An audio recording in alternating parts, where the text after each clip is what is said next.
ఉగాది రోజు ఏ దానం చేయాలి?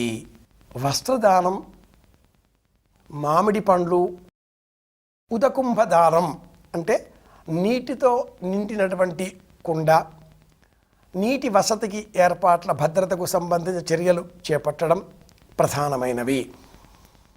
దానం చేసే విషయంలో దశదానాలు ప్రధానమే, కానీ ఉగాది నాడు పళ్ళు, నీటి కుండ ఉదకుంభ దానం అంటారు, దీపదానం, వస్త్రదానం, స్వయం పాకం, ఇవి ప్రధానమైన దానాలు. దానం చేసే సమయంలో మనకు 2 ప్రయోజనాలు ఉన్నాయి.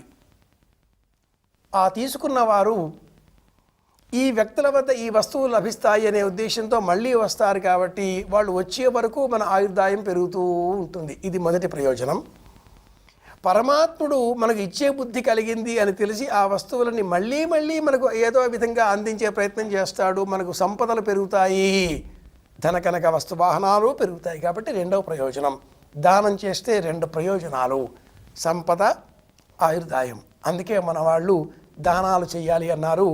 ఉగాది నాడు వస్త్రదానం, దీపదానం, ఉదకుంభదానం, పళ్ళు, ప్రధానంగా ఈ కాలంలో లభించేవి మామిడి పళ్ళు కాబట్టి మామిడి పళ్ళ దానం, స్వయం పాకం, బ్రాహ్మణోత్తములకు ఆ రోజుకు సంబంధించిన సాహిత్యం, స్వయం పాకం, పప్పు, ఉప్పు, చింతపండు ఇలాంటివి ఇస్తే మంచిది.